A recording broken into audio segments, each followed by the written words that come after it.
E aí, pessoal, no vídeo de hoje nós vamos falar sobre um fundamento do desenho que é muito importante. Esse fundamento é chamado perspectiva. E a perspectiva nos dá a condição de desenhar tudo que a gente quer, porque tudo o que habita esse mundo está submisso às regras da perspectiva, seja um objeto orgânico ou inorgânico. Então, se você sempre teve problema para entender como é que a perspectiva funciona, junte-se a mim, porque eu também não entendo nenhuma. Vamos nessa! Então, para a gente entender perspectiva, é importante que a gente defina, né? Eu gosto de definir a perspectiva como sendo uma ilusão de linhas que gera a sensação de profundidade. E isso retoma um pouco da ideia do que é o desenho, né? Que é uma representação de um universo que é tridimensional numa superfície que é bidimensional. Então, uma das estratégias para a gente conseguir profundidade, né? Conseguir essa sensação de planos numa imagem, né, ou mesmo simplesmente dar uma característica de maior tridimensionalidade em objetos, a gente precisa entender como que a perspectiva linear funciona, né? E essa perspectiva linear ela é formada por alguns elementos cruciais, né? O primeiro deles é a linha do horizonte. A linha do horizonte nada mais é do que a altura do observador, né? Então, se eu estou vendo uma imagem do topo, a minha linha do horizonte vai ser alta. Se eu estou numa posição mais neutra, ela vai ser próxima do centro. Se eu estou muito baixo, ela vai ser próxima do limite da página na parte de baixo, né? E essa altura do observador vai interferir na forma como a gente capta toda a imagem, né? Além da linha do horizonte, é importante que a gente saiba o que são os pontos de fuga. E os pontos de fuga são onde as linhas paralelas tendem a se encontrar, né? Isso é uma ilusão também, né? Na matemática a gente vê que linhas paralelas nunca se encontram. Se tiver algum professor de matemática me corrige aí, mas eu acho que é isso, né? Então esse ponto de fuga é onde o Catulo mora, lá no horizonte, né? Ele vai sugar todas essas linhas paralelas, né? Afunilando, causando uma sensação de linhas radiais a partir de um ponto, né? E aí, com esses elementos, a gente consegue já estabelecer um grid, né? Um grid de construção. O que é o grid de construção? É um conjunto de linhas a partir desses pontos de fuga, de alturas, né? E de linhas horizontais que formam uma malha com que você pode se guiar para criar os objetos, né? Dentro dessa malha. E existem algumas possibilidades de ponto de fuga, né? De criação dessa perspectiva. O primeiro que a gente vai ver, o mais simples deles, é justamente a perspectiva de um ponto de fuga. Quando eu tenho um ponto de fuga só na imagem, significa que parte do objeto está completamente de frente para mim. Então, com um ponto de fuga, apenas uma das faces desse objeto, né? Então, a gente vai ter uma face sofrendo com essa profundidade.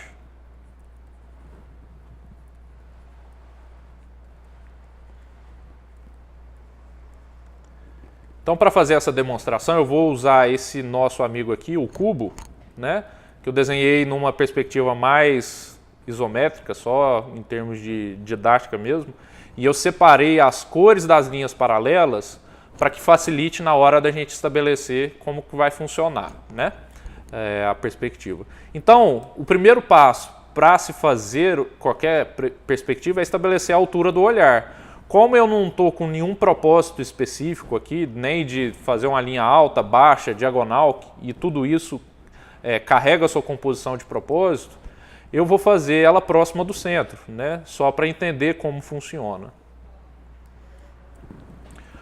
Beleza. Então, já que eu tenho um ponto de fuga só, arbitrariamente também, eu vou determinar a posição desse ponto de fuga. Esse é o próximo passo. Diante disso, eu faço essas linhas radiais. Se você sentir a necessidade de muita precisão, você pode fazer com régua, né? Eu acredito um pouco na imperfeição das coisas, né? Então, se você tem várias linhas que são ligeiramente tortas, elas se harmonizam dessa forma, né?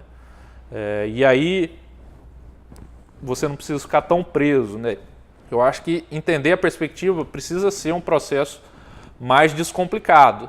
Porque quando a gente quer desenhar, a gente vai direto nos temas orgânicos, né? Muitas vezes, né? Na maioria das vezes, eu acredito, a gente vai nos temas orgânicos, que são os personagens, os animais, né? As criaturas.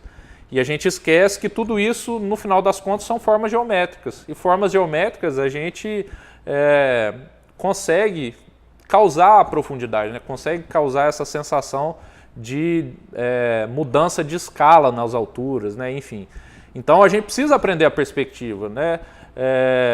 E o quanto mais você aprofundar nesse assunto, e eu nem tenho tanto conhecimento específico assim a respeito de perspectiva, mas quanto mais você aprofundar, maior liberdade você vai sentir na hora de criar, né? Então, mesmo que seja chato a princípio, tenta ir superando, né, essa dificuldade, porque ela vai te ajudar muito a desenhar qualquer coisa, né? Se você quer ser igual o Ki Junji algum dia, você tem que estudar perspectiva, não tem outro caminho, né?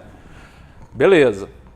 Então, como eu estabeleci aqui, numa circunstância de um ponto de fuga só, apenas uma das faces desse objeto vai estar sofrendo com a profundidade.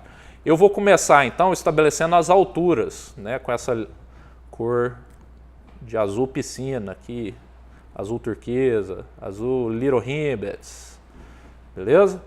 As alturas, nesse caso de um ponto de fuga só, elas são perpendiculares à linha do horizonte. Perpendicular significa 90 graus, né? Beleza. Agora eu vou estabelecer as linhas laranjas aqui, né, que eu determinei no meu objeto.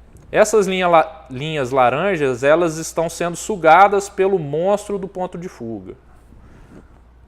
Então, elas precisam ir afunilando. Beleza? Agora eu já consigo determinar a próxima altura, né? E com isso eu tenho um dos lados desse objeto em perspectiva. O que acontece com o outro lado do objeto? Não significa que ele não tenha um ponto de fuga, mas esse outro ponto de fuga ele está tão distante na linha do horizonte que essas linhas, né, que no caso serão as rosas aqui, elas tendem a ser paralelas à linha do horizonte. E por conta disso, esse plano vai ser visto mais de frente, sofrendo menos com a profundidade, ou quase nada, né? Composições com um ponto de fuga têm um potencial muito forte que é direcionar a atenção do espectador para um ponto só, né? Então, imagens como a Santa Ceia do Leonardo da Vinci são imagens que foram criadas com um ponto de fuga só. No caso dessa imagem específica, o ponto de fuga está no rosto de Jesus, né? Então, tudo o que há na imagem está convergindo no rosto de Jesus. Esse é o poder de se fazer uma composição com um ponto de fuga só. A sua mensagem ela fica mais fácil de ser lida, né? Porque cada linha dessa, no final das contas, vira uma seta, né? Que leva a um ponto determinado.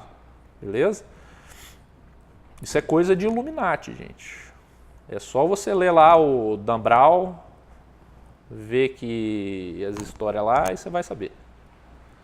Já falei, para desenhar tem que ser Illuminati. Beleza?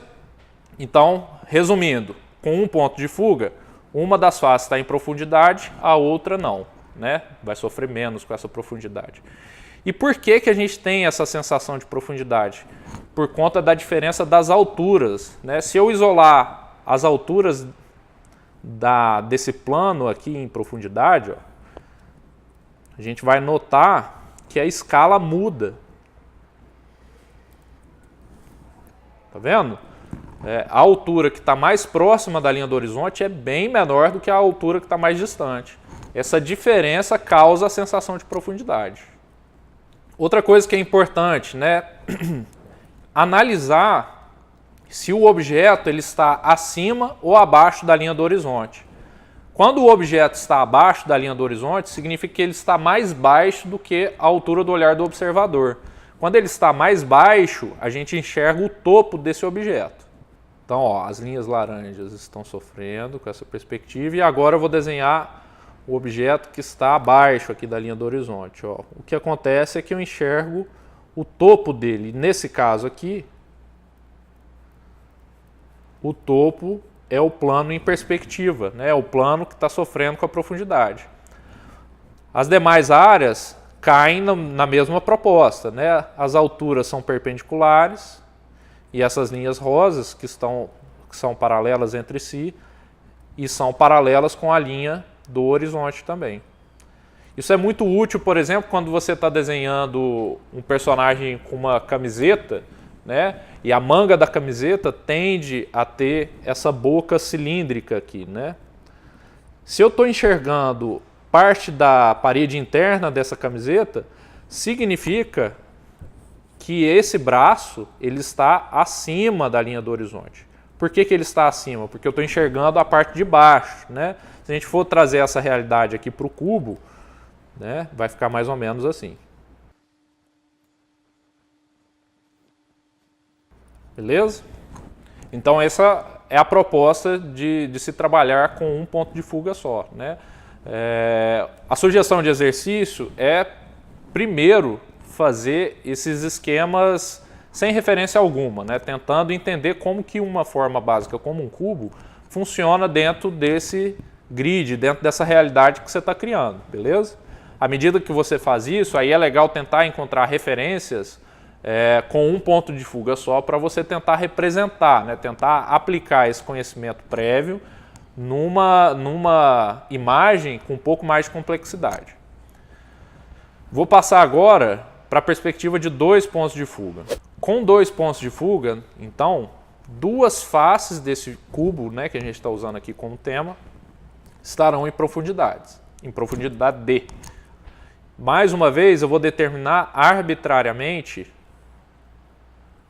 a altura da linha do horizonte, ou linha do olhar do espectador, né? E dentro dessa linha do horizonte eu vou estabelecer 2 pontos de fuga. E eu vou estabelecer esses 2 pontos de fuga fora da minha tela de pintura. Não existe nenhum motivo específico para isso, né? Eu também estou escolhendo arbitrariamente, né, a posição desses pontos, mas é uma situação que acontece com frequência, né? Então é importante demonstrar a esse respeito. O restante do processo é parecido, só com a diferença de que agora eu tenho linhas radiais a partir dos 2 pontos. Eu não vou me preocupar tanto com a exatidão dessas linhas, não.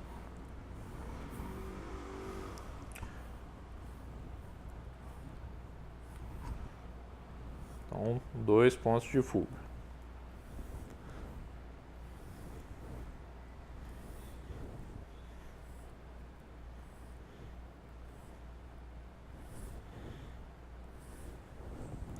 Beleza. Tá vendo como só com essas linhas que geram, né, essa malha, eu já tenho uma sensação de chão, né, uma sensação de profundidade na imagem? Pois bem, então toda vez que vocês forem desenhar, mesmo que seja um personagem único, né, que esteja em pé em um campo aberto, tenta pelo menos imaginar onde que está o chão, porque isso vai te ajudar a desenhar, por exemplo, os pés, né, a altura das linhas do joelho, que são paralelas entre si e provavelmente vão ter um ponto de fuga sugando, né, essas linhas, né, determinando a direção. Então, entender aonde está o horizonte na sua imagem é fundamental, né? O restante do processo eu vou seguir parecido. Vou determinar uma primeira altura.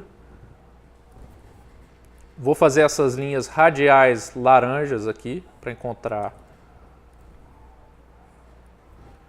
uma das faces do objeto. Beleza, essa face está em profundidade. O que acontece é que agora essas linhas rosas também estão sendo sugadas por um dementador maldito, né, que é o ponto de fuga. Então, você precisa ir afunilando essas linhas na direção desse dementador. Com isso, o que a gente tem é um objeto com 2 pontos de fuga. Aliás, obviamente, né? Estou falando disso o tempo todo. A gente tem um objeto com 2 faces em profundidade. Deixa eu fazer com a cor diferente aqui.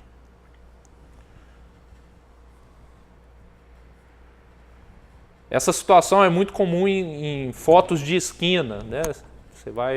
Quando você tentar pesquisar referências para praticar, você vai encontrar muitas imagens de esquina e normalmente os objetos são fotografados a partir dessa circunstância também, né? Com 2 pontos de fuga, beleza?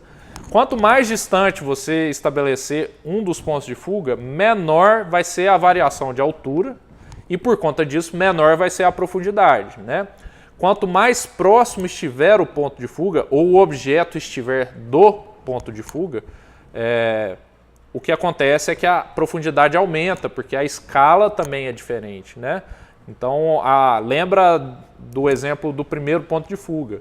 A altura que estava mais próxima do ponto de fuga, ela estava pequenininha e a altura mais distante maior, né? Então, a proximidade com o dementador, que é o ponto de fuga, aumenta o potencial de profundidade, né? Beleza? Agora a gente vai ver então como funciona uma perspectiva de 3 pontos de fuga. Normalmente, quando eu tenho uma perspectiva de 3 pontos de fuga, significa que ou o observador está muito alto ou o observador está muito baixo, né? E normalmente também essa linha do horizonte ela está fora da linha de pintura, fora da minha tela, né? Então nesse caso aqui eu vou usar o exemplo como se o espectador estivesse muito alto, ou seja, a minha linha do horizonte está alta, né?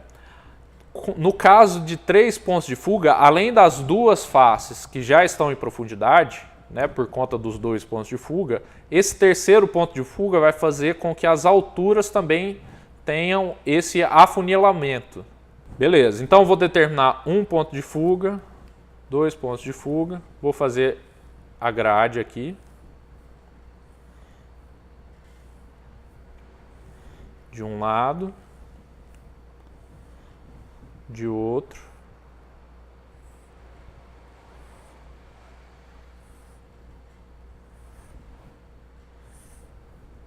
Caraca, velho, essas linhas ficaram retinhas.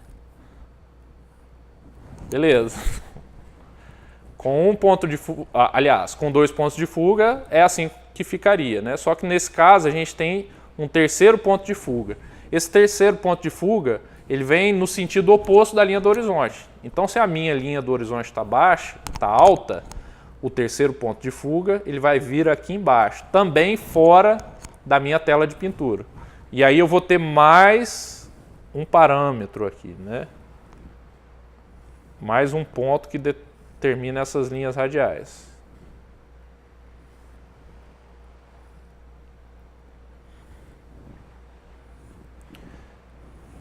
Então, agora eu vou fazer aquele processo comum, né? Eu vou começar por uma altura.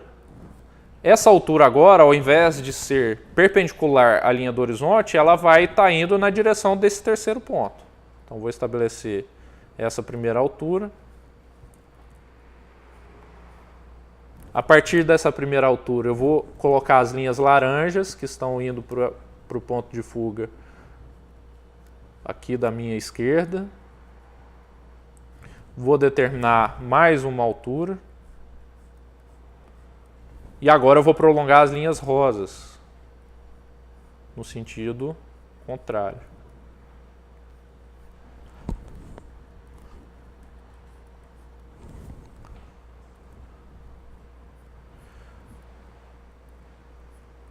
Esse tipo de perspectiva é muito usada, principalmente no mercado de ilustração para games, né, para quadrinhos, porque isso adiciona mais um elemento de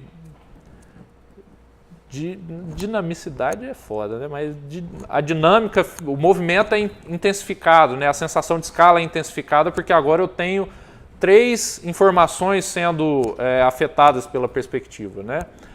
Quando eu estou acima, né, de tudo que vejo, significa que o que você vai representar cai naquele espectro de menos importante. Quando isso inverte, né, é como se a gente estivesse vendo um gigante. E essa sensação mostra o quão imponente o gigante é, né, essa sensação de profundidade. Beleza? Então, a respeito de 3 pontos de fuga, é isso. A prática é similar, tentar desenvolver inicialmente esses esquemas em que você só se preocupa com formas simples, né, como o cubo, e tenta desenhar à mão livre mesmo, né, vários cubos sendo influenciados por esse esquema de 3 pontos de fuga, beleza? Vamos lá então. Uma vez que a gente entende como funciona essas 3 circunstâncias de perspectiva, é legal a gente tentar aplicar algumas imagens um pouco mais complexas. Então, eu escolhi uma imagem aqui que é de um celeiro antigo, principalmente porque quando a gente observa essa forma, ela é constituída de formas muito básicas, né? Essa forma complexa é constituída de formas muito básicas. E tudo isso aqui pode ser sintetizado num cubo, né? Num cubo ou num cubo com faces retangulares, né? Enfim, defina como quiser. Isso que eu estou dizendo é importante que você faça de maneira prévia, né? Não comece já riscando o papel, o computador. Tenta observar a imagem que você está fazendo e para traçar algumas estratégias, para anotar algumas informações, né, que a imagem está te entregando. Né? Lembre-se de que tudo que você precisa desenhar quando você está usando uma referência está na referência. Né? Então observe ela pelo tempo suficiente para que você compreenda o que você precisa fazer. Então, além das formas que você está enxergando, outra coisa para se questionar inicialmente é em qual é a altura do meu horizonte. Porque a partir dessa altura do horizonte você consegue determinar onde estão os pontos de fuga. Nesse caso dessa imagem é fácil de identificar porque eu tenho visivelmente um plano de chão, né, uma área de chão e uma área de céu. Normalmente a altura do observador, né, a linha do horizonte, é esse limite entre terra e céu. Né? Se não tiver tão fácil de identificar assim, o que você pode fazer é prolongar linhas paralelas. E prolongando essas linhas paralelas, elas vão se encontrar em algum ponto. Todo ponto de fuga está na linha do horizonte, a menos que seja o ponto de fuga da altura. Né? Mas como os pontos de fuga das linhas de comprimento estão na linha do horizonte, ao prolongar essas linhas, você consegue encontrar onde estão esses pontos de fuga, né? E encontrar, por conta disso, onde está a altura do olhar. Né? Eu já fiz aqui um grid, né, determinando essa linha do horizonte, e agora é só fazer o mesmo processo, né, de construção da forma, só que agora eu estou usando um objeto de estudo um pouco mais complexo do que um cubo, né? Mas o meu pensamento, no final das contas, ele não muda. Né? É legal a gente tentar notar qual que é a proporção, né? O quanto essa altura aqui para virar telhado, né? O quanto isso está se distanciando do chão, que eu estabeleço já um parâmetro ali, né? Então, quando a gente usa a perspectiva, aquilo que eu estava falando sobre ser um processo de libertação, na verdade, no seu desenho, não significa que você não possa usar tudo que você vem construindo a respeito do seu entendimento da percepção, né, sobre o desenho, né, o quanto isso influencia, né, no que você está vendo. Você tem que trabalhar com os dois. Né? A percepção ela caminha junto com a perspectiva. Uma coisa se influencia na outra e uma coisa complementa a outra. Né? Você não começa a desenhar de um jeito e vai mudando ao longo desses acréscimos de fundamento. Na verdade, você tem que usar tudo que você tem à disposição para fazer o que você precisa. Né? Nesse caso aqui, eu estou usando essa ideia de perspectiva e a percepção bidimensional, né, de comparação dos espaços e tudo mais. Então, eu construí essa parte de baixo aqui do celeiro. Né? Eu estou entendendo que a anatomia, se é que a gente pode falar nesses termos, dessa casinha, é formada de 3 partes principais, que seria a parte da casa mesmo, né, esse telhado triangular e essa casinha ali em cima, né, essa sobressalência ali. Eu vou enxergar tudo, a princípio, como se fossem esses cubos, né, com diferentes alturas. E vou submeter tudo isso aos pontos de fuga que eu determinei.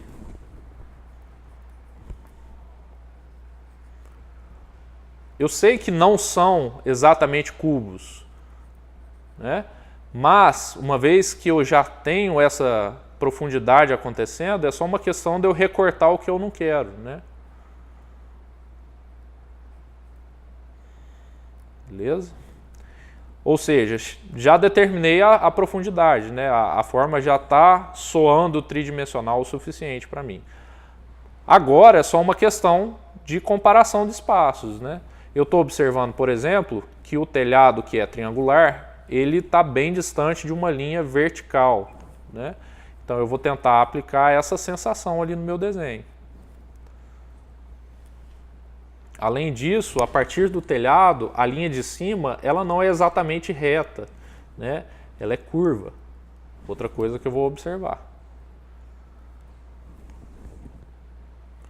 E a linha de baixo do telhado é, de certa forma, paralela à linha de cima, só que com menos curvatura.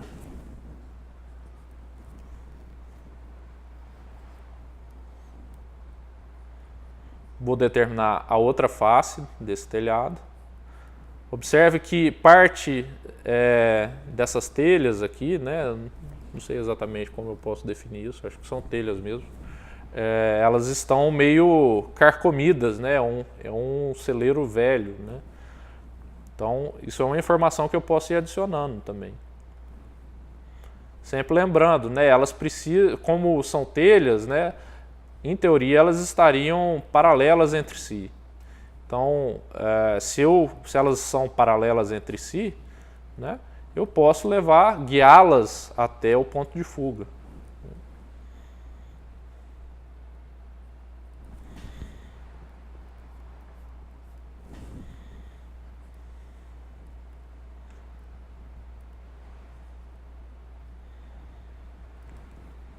Lembre-se também que a referência de vocês ela é um ponto de partida, né? Então aqui eu sinto que eu intensifiquei um pouquinho um dos lados, né, a profundidade de um dos lados. Isso não necessariamente é um problema, né? É legal quando você pega uma imagem, você tentar extrair o que ela tem a te oferecer. Mas se no meio do caminho você perceber um potencial grande, né, em algum dos sentidos, aproveite essa deixa, né, e leve para frente. O mais importante é entender o que você está fazendo, né? Se para isso você precisa exagerar algum dos pontos, exagere, né? Fazendo a analogia, por exemplo, com a figura humana, quando a gente começa a estudar o desenho gestual, a gente tende a deixar a figura super estática, né? Por medo mesmo, né? A gente tende a acertar as coisas. Muitas vezes o caminho é o exagero. O legal aqui que parte desse objeto está abaixo da linha do horizonte e parte está acima. Então, para essas tábuas que constituem as paredes aqui desse objeto, eu posso ir variando, né, a inclinação delas e isso por si só já gera uma sensação de perspectiva.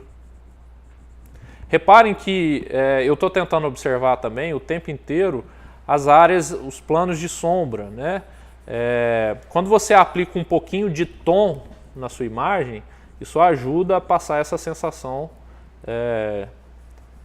de tridimensionalidade mesmo, né? Porque normalmente você vai ter a diferenciação de um plano de luz para um plano de sombra, né? O que acontece aqui também? Parte desse objeto está ficando escondido por essa vegetação aqui, né? Então, uma vez que eu já estabeleci, eu posso começar a brincar um pouco com isso, né? Com a cena que está diante dos meus olhos. Agora eu já entendo a tridimensionalidade, né? Reparem que parte do desenho, né, a parte inicial do desenho, que é determinar essa tridimensionalidade, ela é bem breve, né? Não tem muita complicação a respeito disso. Mas mesmo sendo um conhecimento básico, né, e principalmente por ser um conhecimento básico, é importante que você pratique, né, para que saia de forma rápida mesmo, para que você seja capaz de estar diante de uma imagem qualquer e seja capaz de identificar quais são as circunstâncias dessa imagem, né, onde está a linha do horizonte, onde estão os pontos de fuga, né?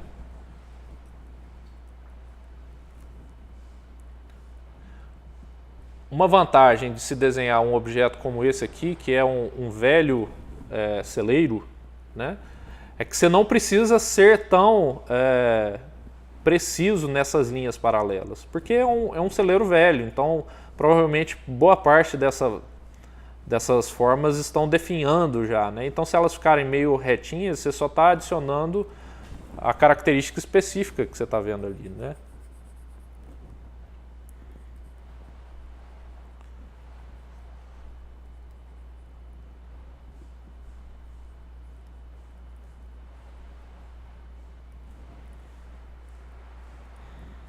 É legal que, imagino que nesse caso específico, no telhado, parte da telha foi substituída em determinado momento da história desse celeiro por uma telha diferente, né? Isso é legal de adicionar no desenho.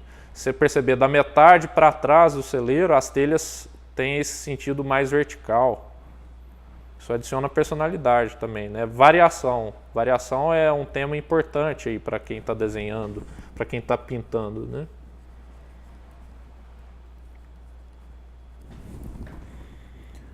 Uma sugestão de estudo é usar mais de uma cor se você estiver desenhando ou no digital ou mesmo com lápis de cores. Usar mais de uma cor nesse processo, porque isso te ajuda a limpar o seu desenho, né? Então aqui eu estabeleci boa parte das formas básicas. Com uma cor diferente, ligeiramente mais escura, eu venho determinando com mais precisão algumas das linhas, né, ou as principais linhas desse desenho.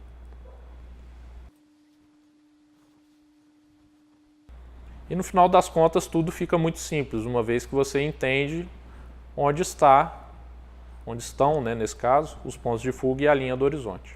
Beleza?